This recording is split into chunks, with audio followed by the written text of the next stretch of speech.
우리 함께 하나님의 말씀 보겠습니다. 예레미야서 20장 7절에서 18절까지 말씀입니다.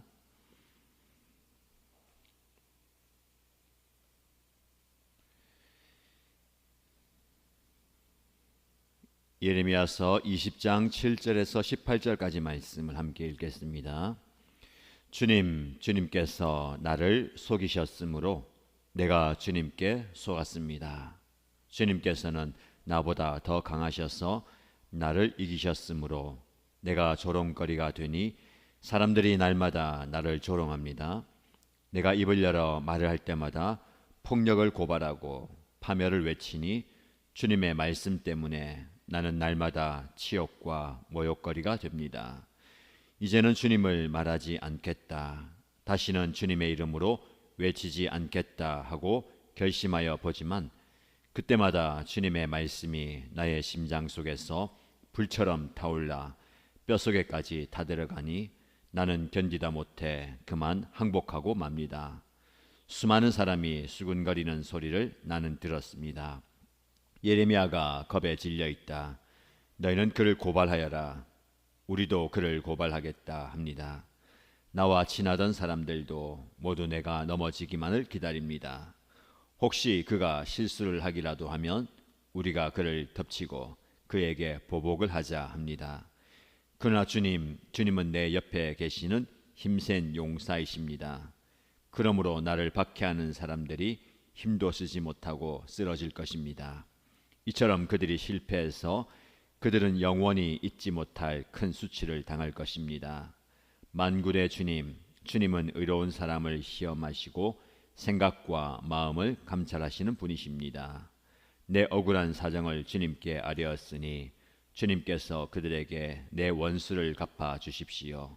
내가 그것을 보기를 원합니다. 주님께 노래하여라. 주님을 찬양하여라.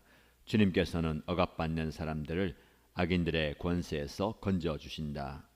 내가 태어난 날이 저주를 받았어야 했는데 어머니가 나를 낳은 날이 복된 날이 되지 말았어야 했는데 나의 아버지에게 아들입니다, 아들 하고 소식을 전하여 아버지를 기쁘게 한 그 사람도 저주를 받았어야 했는데 바로 그 사람은 주님께서 사정없이 뒤엎어 놓으신 성읍들처럼 되어서 아침에는 울부짖는 고통소리를 듣고 대낮에는 전쟁의 함성을 들었어야 했는데 내가 모태에서 죽어 어머니가 나의 무덤이 되어야 했는데 내가 영원히 모태 속에 있었어야 했는데 어찌하여 이 몸이 모태에서 나와서 이처럼 고난과 고통을 겪고 나의 생애를 마치는 날까지 이러한 수모를 받는가. 아멘.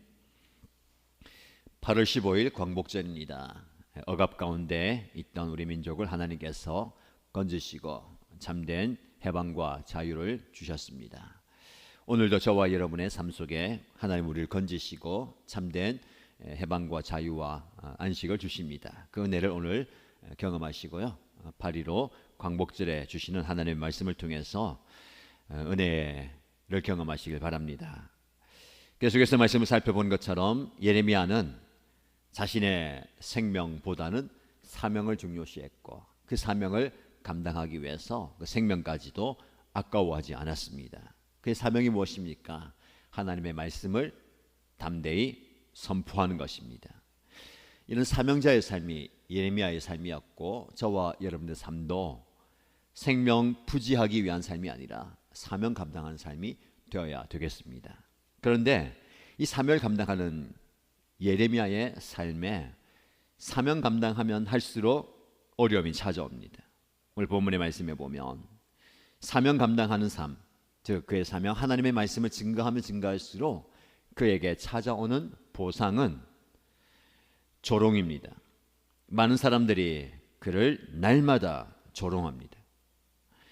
그리고 날마다 치욕과 모욕을 줍니다. 벗한 사람들, 가까운 사람들, 친한 사람들마저도 그를 등 돌리고 여기저기서 수많은 사람들이 수군거립니다. 예레미야가 겁에 질려 있다. 그를 고발하고 그를 고소하겠다. 친한 사람들마저도 그가 넘어지기만을 기다리고 그를 어떻게 하면 실수 하나라도 하면 책 잡으려고 그렇게 하고 있습니다. 그래서 그는 날마다 그를 조롱하고 날마다 치욕과 모욕을 당하는 그런 삶을 살게 됩니다. 사명자의 길이 그만큼 어렵습니다. 단절되고 고독하고 고립된 소외된 삶을 살게 되는 겁니다. 그러니까 얼마나 그 삶이 고단했으면 올 하반절에 보시면 그가 태어난 날 생일을 저주합니다. 어머니가 나를 낳은 날이 복된 날이 되어야 하는데 복된 날이 아니라는 거죠. 아들을 낳았습니다 라고 외치는 기쁜 소식을 전하는 그 사람마저도 저주받아야 되고, 내가 차라리 어머니 뱃속에서 죽었어야 되는데 태어난 것을 안타까워합니다. 그래서 그는 이렇게 고백하죠. 어찌하여 이 몸이 모태에서 나와서 이처럼 고난과 고통을 겪고 나의 생애를 마치는 날까지 이러한 수모를 받는가. 이 사명자의 삶이 이렇게 모진 삶입니다. 사명 받은 그 순간부터, 아니 사명 감당하는 그 순간부터 사명 끝나는 날, 언제입니까? 생명 끝나는 날이야. 생명이 다하는 날이 사명 끝나는 날인데, 사명을 다하는 그날까지 수모를 받는 삶이다. 여러분 성경에 보면 자신의 생일, 자신의 난날을 저주하고 안타까워하는 사람들이 나옵니다. 마치 욥도 얼마나 고통이 심하면 자신의 태어난 살아있는 것을 그렇게 안타까워하는 거. 그가 그렇게 안타까워하는 거 그게 잘못입니까? 아니죠. 하나님께서 그렇게 몰아가시는 거야. 어떻게 보면 내가 이 땅에 태어나지 말았어야 한다, 이렇게 살 바에는 죽는 게 낫겠다라는 그런 탄식, 자조 같은데, 그러나 그들의 고백 가운데 그 안타까움 가운데 뭐가 있습니까? 하나님을 말하는 거야. 그건 보면 이렇게 힘들게 살 바에는 나지 않는 게 좋겠다. 아닙니다. 그런 고통과 고난과 수모 가운데서도 하나님을 찬양하는 거예요. 욥의 고백이 그렇고요. 예레미야의 기도가 그렇습니다. 그래서 그는 이렇게 얘기합니다. 11절 말씀에 그러나 주님, 그런 고통과 고난, 고독 가운데에서도 그러나 주님은 이렇게 얘기하는 거예요. 말씀을 읽으면 읽을수록 우리의 고백이 이래야 됩니다. 내 환경, 내 처지 죽겠습니다. 힘듭니다. 어렵습니다. 그러나 주님은 내 옆에 계시는 힘센 용사이십니다. 내 옆에 계시는, 나와 함께 하시는, 여전히 나와 동행하시는 힘센 용사이십니다. 12절 말씀에 만군의 주님, 주님은 의로운 사람을 시험하시고 생각과 마음을 감찰하시는 분이십니다. 내 생각, 내 마음 다 아신다는 거예요. 그래서 우리 하나님께 이렇게 토로할 수 있는 겁니다. 우리의 기도가 뭐 고상한 기도, 뭐 격식을 차리는 그런 기도가 아니고 대표 기도가 아니에요. 주님 죽겠습니다. 왜 이렇게 힘듭니까? 너무너무 아픕니다. 힘듭니다. 그걸 마음할 수 있는 거예요. 생각과 마음을 다 감찰하신, 내 옆에 계시면서 다 하시는 분이라는 거예요. 13절 말씀에 주님을 찬양합니다. 그 상황 가운데서도 노래합니다. 주님을 찬양합니다. 주님께서는 억압받는 사람들을 악인들의 권세에서 건져주십니다. 여러분, 내 상황, 내 형편, 내 매몰되면 안 됩니다. 내 상황이 이렇지만, 내 형편이 이렇지만 주님을 볼 수 있어야 되는 거죠. 나를 건지시고 나를 살리시는 주님을 찬양하는 저와 여러분 되면 좋겠습니다. 자, 조금 더 말씀을 묵상하면요. 자, 전반부에 보면 그는 날마다 조롱당하고 치욕과 모욕거리가 되는 삶을 살고 있습니다. 왜입니까? 왜? 사명 감당하기 때문에. 그래서 그는 이렇게 얘기합니다. 내가 입을 열 때, 말을 할 때마다 폭력을 고발하고 파멸을 외치니까 치욕당하고 모욕당하는 거야. 왜 이런 고난이 있냐면 입을 열어 하나님 말씀을 전하니까. 그 말씀이 뭡니까? 심판의 말씀이에요. 파멸의 말씀이고 회개의 말씀을 전하니까 돌아오는 것은 그들의 공격인 말씀 때문에. 그래서 주님의 말씀 때문에 날마다 치욕과 모욕을 당합니다 라는 겁니다. 이게 중요한 거예요. 말씀 때문에. 말씀이 무엇입니까? 그 사명이에요. 사명 때문에 어려움 당한다는 거. 제가 이 말씀을 좀 묵상하면서 제가 저에게 이제 적용할 때에 여러분 우리가 살다 보면 사역 감당하다 보면 이 예레미야처럼 힘들 때가 있어요. 예레미야가 얼마나 힘들냐면 9절 말씀에 이제는 주님을 말하지 않겠다. 다시는 주님의 이름으로 외치지 않겠다 하고 결심합니다. 무슨 말입니까? 사명 감당하다가 사명 때문에 어려움 당하니까 이 사명 내려놓겠다는 겁니다. 말씀 더 이상 전하지 않겠다. 말씀 선포하지 않겠다. 더 이상 말하지 않겠다. 주님의 이름으로 외치지 않겠다. 이것 안 하면 모욕당하지 않고 고난당하지 않고 수치당하지 않고 좀 편안하지 않겠냐. 내려놓겠다는 겁니다. 우리 이럴 때 있죠. 사명 감당하다가 살다가 너무 힘들어요. 너무 어려워요. 너무 피곤하고 다 내려놓고 싶은 마음이 있는 겁니다. 뭐 목회자를 하더라도 목자를 하더라도 직분을 가진 분이다 하더라도 힘들 때 있어요. 예레미야도 그렇잖아요. 더 이상 안 하겠다. 결정한 겁니다. 다시는 외치지 않겠다로 결심한 거예요. 이미 정한 겁니다. 제가 묵상할 때에 우리가 이런 상황, 영적 슬럼프잖아요. 그때 뭐 어떻게 극복하느냐를 떠나서 왜 여기까지 왔느냐. 여러분 정말 이 예레미야처럼 말씀 때문에 이렇게 되는 거, 어려움 당하는 거, 힘든 거 깊이 묵상하면요, 제가 정말 사명 감당하다가 내가 이렇게 번아웃되고 힘들어졌는지, 아니면 일상생활 살다가 일상이 피곤해서 일상의 일들이 내 뜻대로 되지 않고 내 기도하는 대로 되지 않기 때문에 내 일상의 삶의 모습 때문에 피곤하고 힘들어서 사명에 영향을 주는 건 아닌가. 이런 것도 한번 깊이 묵상해 보는 거예요. 정말 예레미야처럼 다른 게 아니고 사명 감당하다가 오는 그 파도와 쓰나미 같은 것 때문에 힘든지, 사명도 감당하죠. 우리 일상도 살아갑니다. 우리 일상이 지치고 피곤하고 힘들어서 사명에 영향을 주는 거 아닌가. 이런 경우가 더 많은 것 같아요. 오히려 정말 사명 감당하다가 이런 경우가 되는 거예요. 그러나 우리가 따로 뗄 수는 없는 거잖아요. 뭐 사명, 일상 속에 사명 감당하는 것이고 사명 일상이 되는 거기 때문에 사명 감당하다가 그렇든 일상을 살아가다가 오는 어려움이 사명에게 영향을 주든 이런 상황, 더 이상 못하겠어요. 더 이상 안 합니다. 결심했습니다. 그런데 그 뒤에 말씀이 중요한 거예요. 그때마다 주님의 말씀이 나의 심장 속에서 불처럼 타올라 뼛속에까지 타들어가니 나는 견디다 못해 그만 항복하고 맙니다. 이런 역사가 일어나는 거죠. 말씀 때문에 사명 때문에 못하겠어요. 결심했습니다. 결단했습니다. 내려놓으려고 합니다. 근데 그때에 다시 하나님의 말씀이 내 심장 속에 들어와서 불처럼 타오르는 겁니다. 뼛속까지 다 들어가서 내가 견딜 수 없는 거죠. 무엇을 견디기 합니까? 사명 감당하지 않고는 견딜 수 없다는. 그래서 그만 항복합니다. 이 말씀이 확 오는 말씀입니다. 항복한다는 것. 이게 왜 항복하냐면요, 여러분 예수님께 하나님께 항복해야 되는 거예요. 오늘 본문의 말씀 시작 부분 보면 주님께서 나를 속이셨으므로 내가 주님께 속았습니다.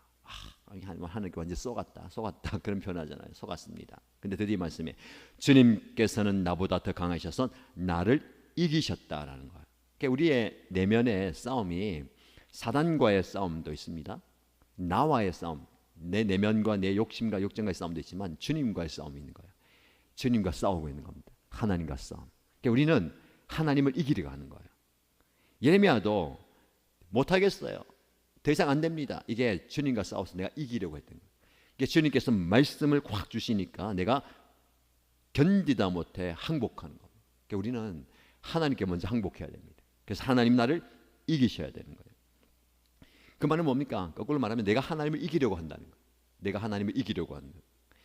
그러면 안 되는 거죠. 하나님이 나를 이기셔야 되는 거예요. 그래서 항복하는 거예요. 그럴 때에 우리의 고백이 주님은 나의 힘센 용사이시고 나의 옆에 계신 용사이십니다.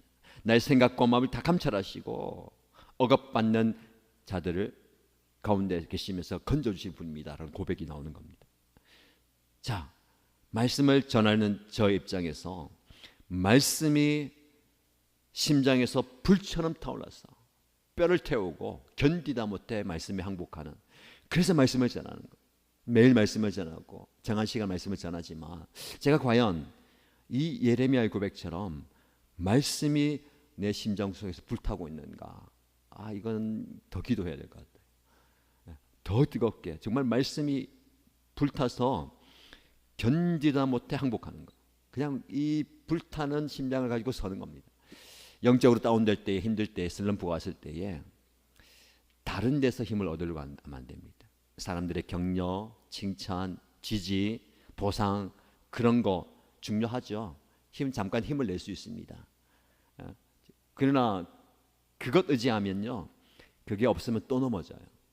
그게 없으면 더 낙심되는 겁니다. 뭡니까? 말씀이 내 심장 속에서 불타올라야 회복되는 겁니다.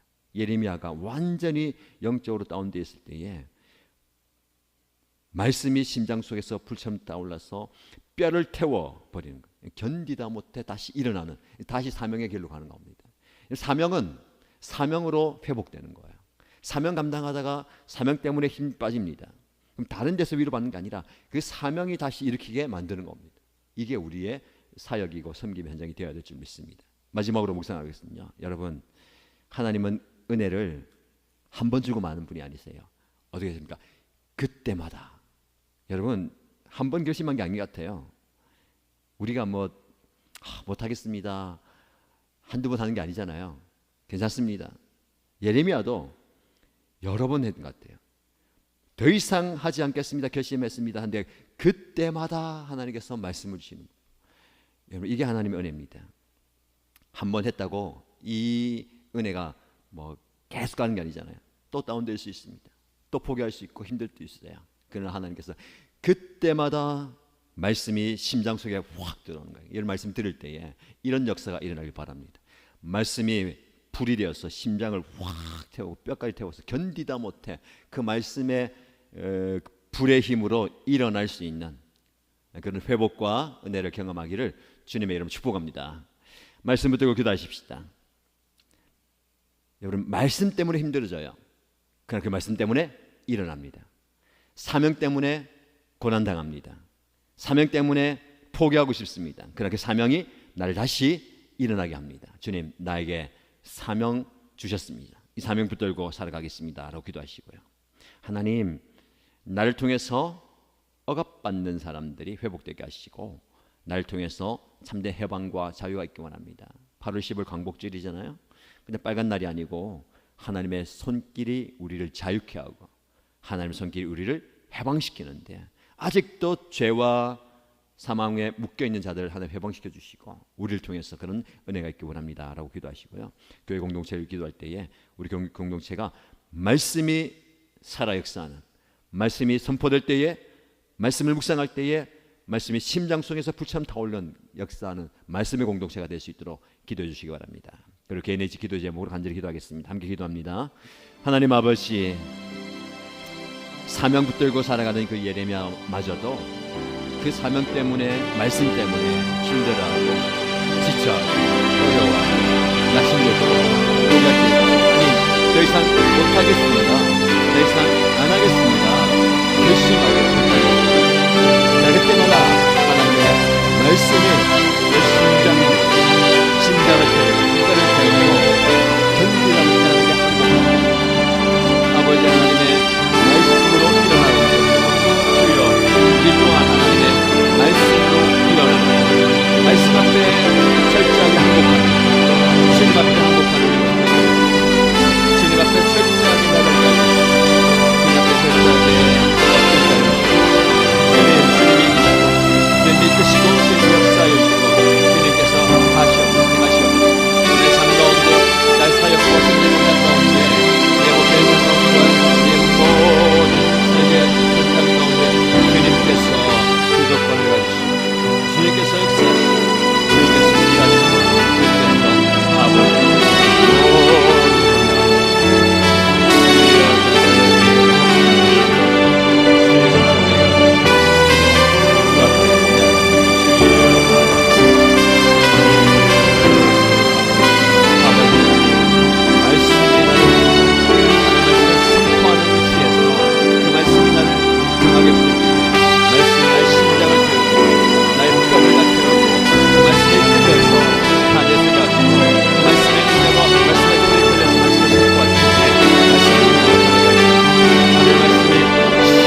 주여 그때가 지금이고 지금 이 시간이 있습니다. 주여 지금 이 시간에 이 생활에 나에게 말씀으로 찾아와